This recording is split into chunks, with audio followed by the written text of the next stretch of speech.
Қазақ халқының ұлттық киімдері этникалық, экономикалық және климаттық жағдайлар ескеріліп, ежелгі дәстүрлер бойынша тігіледі. Қазақтарда ішкі, сырттық, сулық, біркиер, сәндік және салтанат ғұрып киімдері болады. Біркиер киім деп қымбат маталардан әшекейлеп тігілген той-думандарға, жиындарға барғанда, жат елге сапарға шыққанда киетін сәнді киімдерді атаған. Қазақ халқының ұлттық киімі мәуітіден, жүн және жібек матадан, киізден, аң терісінен тігіледі. Еркектер мен әйелдер бас киімі әртүрлілігімен ерекшеленді. Еркектердің ежелден келе жатқан дәстүрлі бас киімі қалпақ, жұқа ақ киізден тігілді.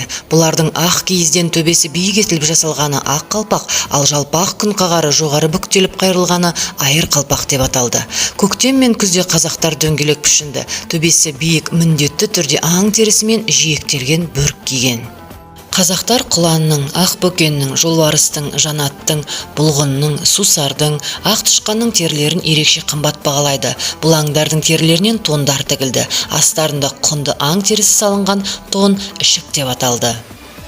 Қазақ әйелдерінің ұлттық киімі негізінен көйлек, кимешек, жаулық, сәукеле, желек, тақия, камзол, казекей, кебіс мәсі, көкірекшеден тұрады.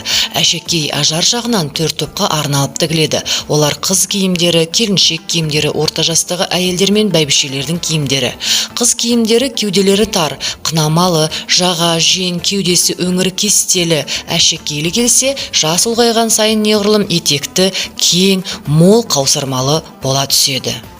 Қазақ халқының ұлттық киімдерінің ішінде аяқ киім, соның ішінде етіктен биік өкше, жарма қоныш, тіремелі, көксуыр, саптама, жұмсақ табан, үшкіл, тұмсық, шонқайма түрлері қымбатқа түскен.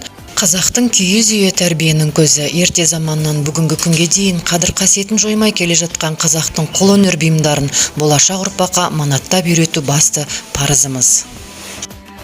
Біздің ата-бабаларымыз қойдың сүйегінен көптеген нәрселер жасаған.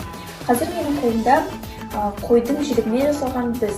Осы біз арқылы мен өзіме киім және әшекей тоқып алдым.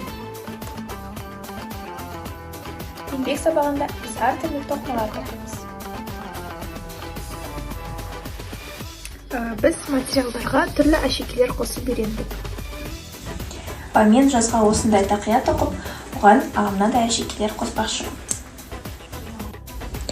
Сонымен қатар біз көркем еңбек сабағында мынандай бомбонеркалар жасап үйренеміз.